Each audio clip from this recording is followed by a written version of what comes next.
Thank you for tuning in to the Golden State Media Concepts Mixed Martial Arts Podcast, the podcast that covers everything mixed martial arts.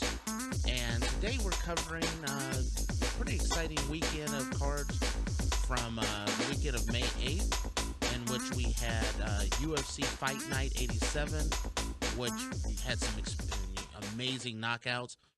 An impressive card from Invicta 17. And then as a bonus, we're going to cover a little bit of the main event for ONE FC. Or actually, it's a ONE Championship now is what it's called. Okay, let's get started here.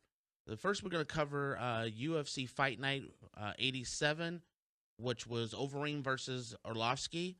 And that fight, it didn't last very long, but man, it was just a brutal fight, impressive.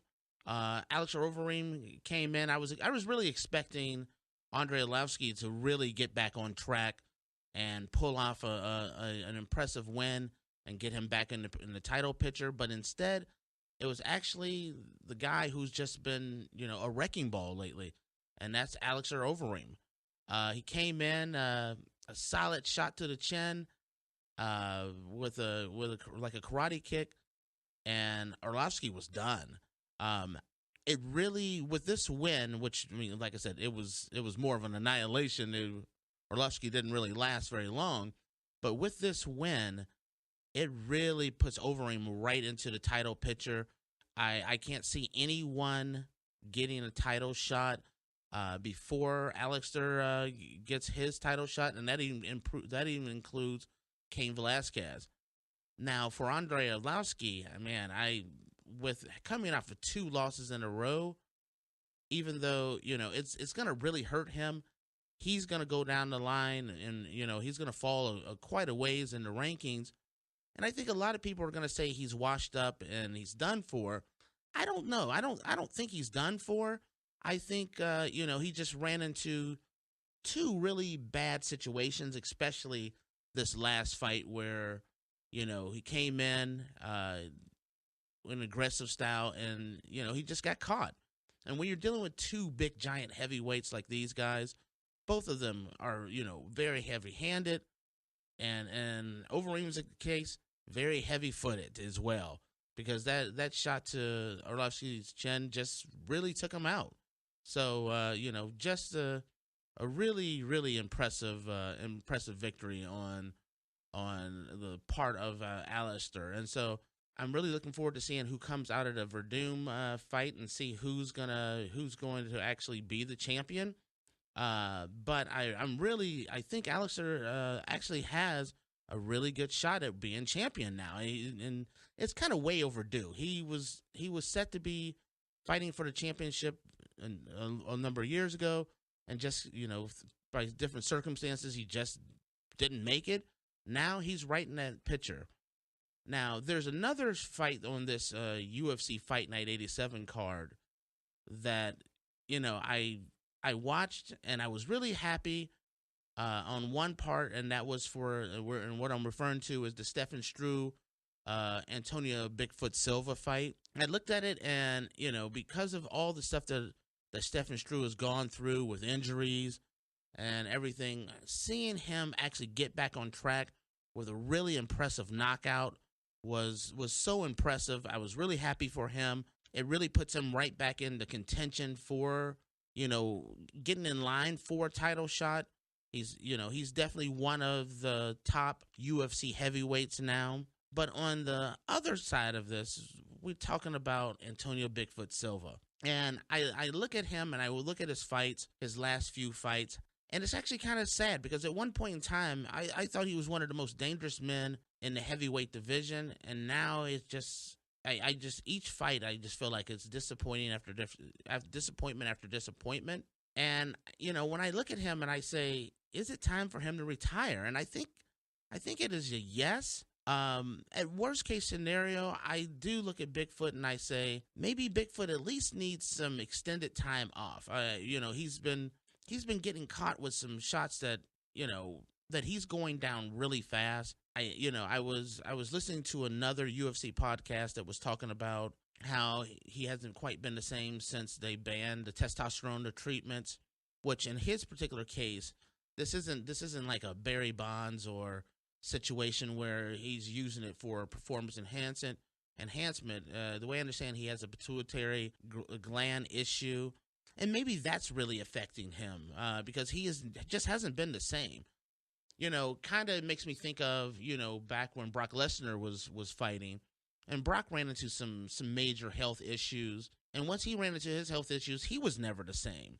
And that's kind of the way I look at Bigfoot Silva now. It's either he's gotten old and he just can't take a shot anymore, or the health issues are catching up with him, and he can't perform the way he should be able to perform. Now, also on that UFC Fight Night card, we had also Gunnar Nelson, which had a pretty impressive fight. Gunnar seems like he's getting back on track. Won his fight with a neck crank, which was pretty impressive. I'm looking forward to seeing Gunnar again in the future, just seeing how much he's improved and how much he's back on track. I was definitely pleased with his performance as a whole, and like I said, looking forward to seeing what happens with him in the future. There was one person on this card that I really didn't know much about her, but she really impressed me, and that was Germaine Randamie. And she came in, and originally, only thing I'd heard about her was she was offered the Cyborg fight for next weekend's card, and she turned it down. She really wanted to fight on this card here, but I looked at her and I watched her, and she is one impressive woman. Her striking skills are just, very, very precise, very on point. I looked at her and I say, you know what? This woman could be a contender at some point in time. I mean, she has her skills, and she looked really impressive, and so I'm looking forward to seeing more from her as well. With that, what's next? We're going to actually cover the Invicta 17 card when we come right back.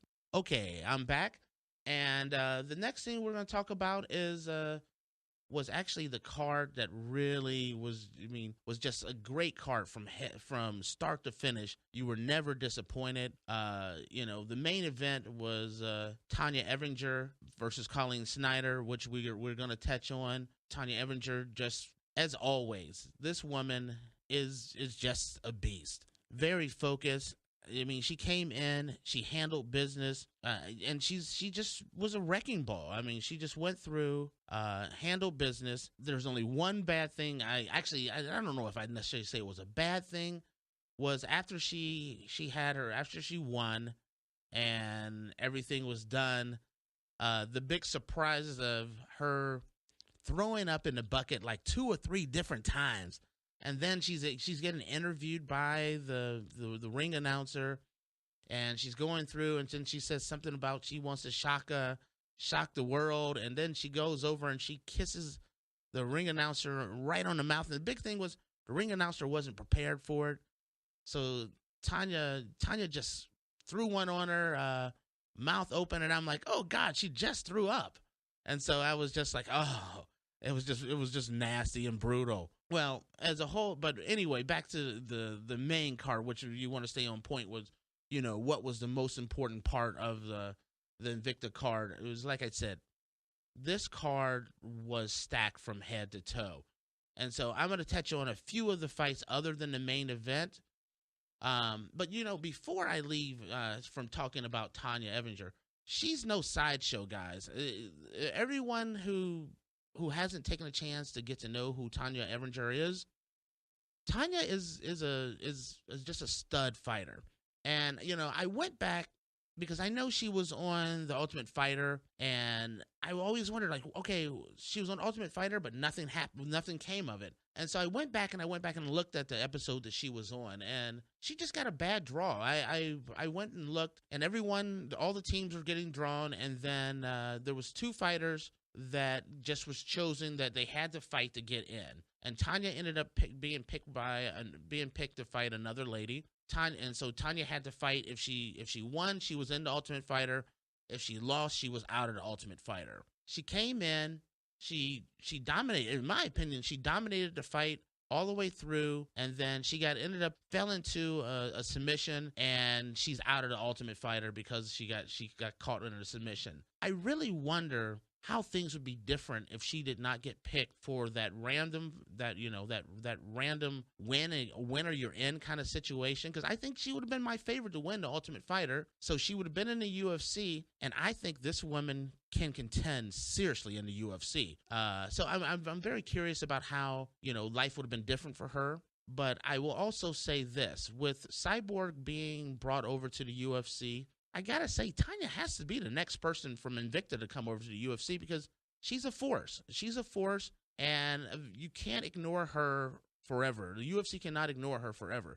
So I'm really looking forward to seeing what happens with Tonya in the future. But, I'm going to move on, and we're going to talk about some of the other cards. Okay, and the card, starting out, I wanted to talk about Megan Anderson. I mentioned her in a previous episode leading up to this event that I think Megan Anderson is a star about to explode. And that night, it was no different.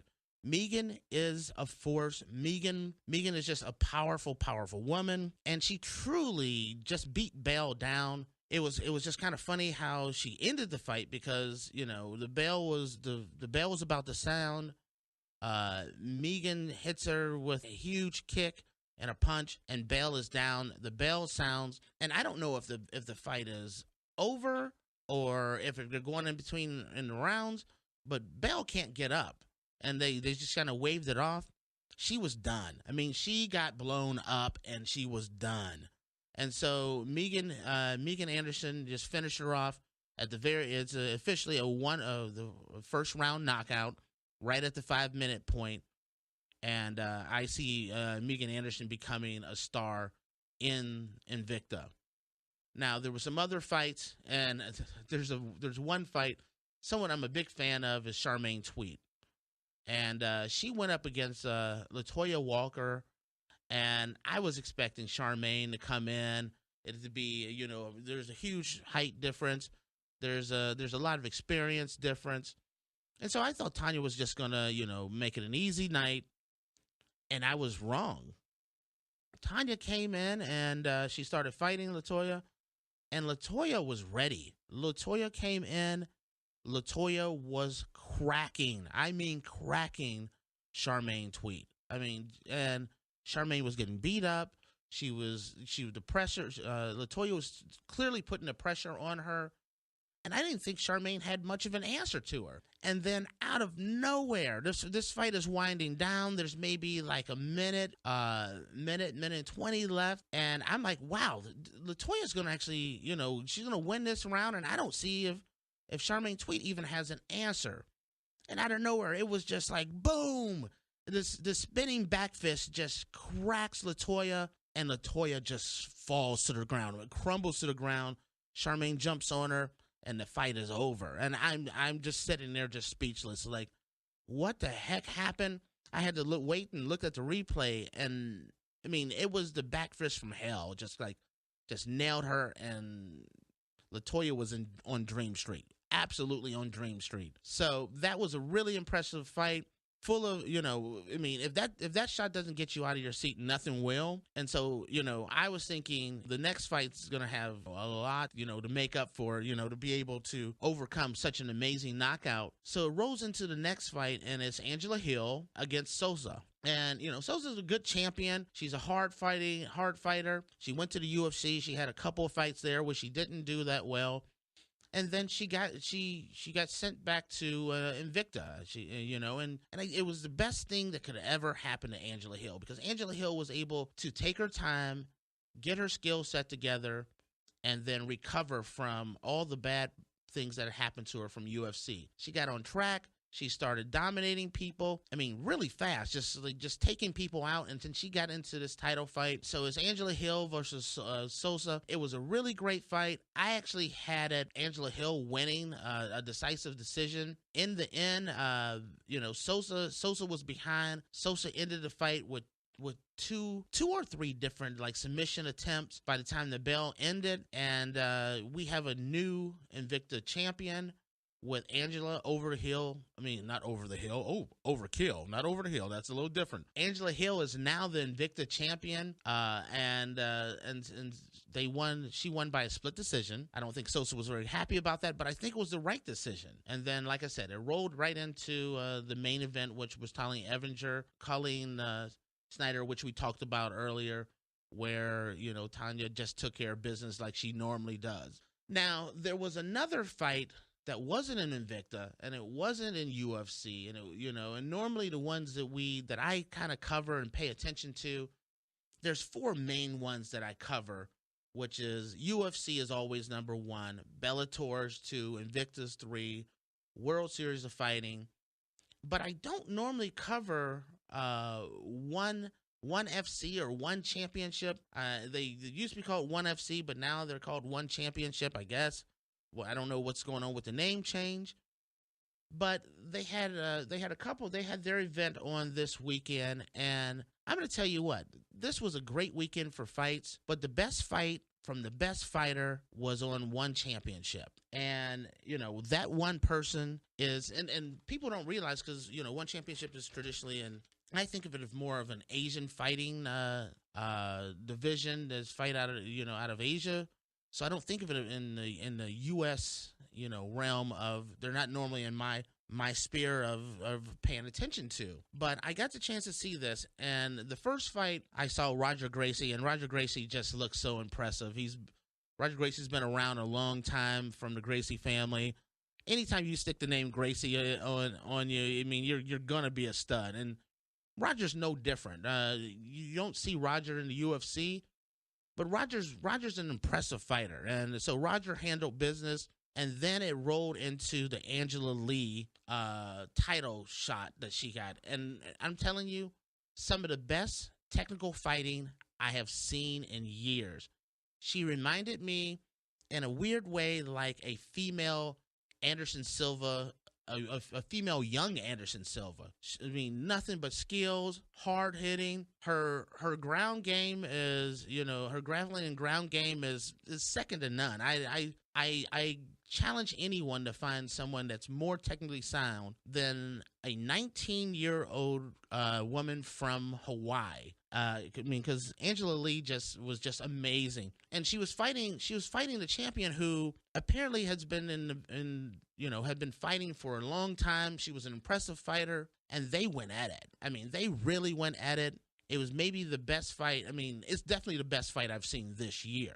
But it may be one of the best fights I've seen in a long time. But these two ladies just really went at it. I would love to see her get into like Invicta or UFC, because she's young, she's majorly talented. Angela Lee is, but right now she's in the one championship. Guys, if you get a chance, you got to check out the women's champion at one championship, because she is one of the most technically sound, perfect fighters I have seen. So with that, I just wanted to touch on that and talk about some of the fights. And then coming up, we have the big pay-per-view events that are coming up this next weekend here. So we're going to talk about that as well. So we have, first off this week, we're going to have the Bellator fight, which is, a pretty impressive fight that's planned. And that is King Mo versus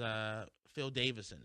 I'm looking forward to seeing this fight. Both of these guys are, Phil Davis has been on a tear, everyone, from his time at UFC all the way, and then he's just been, winning tournament after tournament in Bellator, and and he's just been on a roll. And then you have King Mo. King Mo, I used to think of King Mo as not someone that I really paid much attention to. King Mo was, I just kind of looked at him as, someone that they were kind of propping up. And man, as I started to pay attention more, and I started to really start paying attention more to Bellator, I found out that, King Mo is the real deal. King Mo is a guy that just packs a massive punch. I mean, he's been on a tear where he's been knocking people out left and right. You have this fight that's scheduled here in Bellator, which will put two of their top two fighters. And when I think about this fight, I say, if it goes to the ground, I'm definitely taking Davis. But Davis has to be very, very careful because he's going to be going up against a guy that can knock you out, and I mean knock you out cold with one solid shot. It's the guy that can hit you with, the one shot, good night, let's go home kind of a fight. So I'm looking forward to seeing that. That's Bellator 154, which will be coming up. And then also on the same night is maybe the fight card so far of the year, which is UFC 198, which I would also say 2016 I look at 2016 as the peak for MMA fighting and the UFC, because there are so many amazing fights going on. We had last couple weeks ago, we had UFC 197 rolls right into 198, and then you got 200, you got New York coming up. So there's some amazing just fights that are coming up here. But we talk about this event here that's coming up this week, which is UFC 198, which is Verdum versus Miocic. And at first, you're talking about Fabricio Verdum, which is the heavyweight champion, going up against Stipe Miocic, which is one of the toughest fighters in the heavyweight division. And I look at this, and I'm going to give you my predictions as I go down and I touch on some of the cards. I look at Fabricio and I look at this fight, and as the more and more, when I first heard this card, this was lined up, I'm like, okay, Fabricio's going to win, and then he's going to end up fighting Cain Velasquez. Now, as I get closer to the fight, I look at it, and I've taken a total different approach to this. As I look at these guys and I look at them closer and closer, I'm taking Stipe to be the new champion. I'm looking at Stipe to win the championship, and for some reason, I'm predicting Stipe to win impressively here. So that's my first prediction, is that I'm taking that the title is going to change hands. And then let's touch on a few other cards where we have Belfort versus Souza. And I'm actually going to predict I'm taking Belfort to win, which is going to get him right back in the title picture. On the undercard, we have Cyborg versus Smith, and this, I'm going to laugh at this fight because Cyborg, there's no way the UFC is going to put her in there and have her lose. And so they gave her the perfect opponent. Cyborg is going to chew her up and just really just spit her out. I got Cyborg winning first round KO. I got Belfort winning first round KO. And I don't know what round, but for some reason, I got another KO going in here, but it may be later around, like a stoppage in the third or fourth round with Stipe being champion. With that, I just wanted to cover, what was going on this week here, plus the fights that are coming up this weekend. With that, I'm going to wrap things up. I thank you for tuning in and listening to the Mixed Martial Arts Podcast, brought to you by Golden State Media Concepts. We'd love for you to follow us. Follow us on our website, which is GSMCpodcast.com. You can also find us on iTunes. You can follow us on Facebook, Twitter, and also Google Play. With that, thank you for your time, and enjoy the fights, everyone. Have a good one.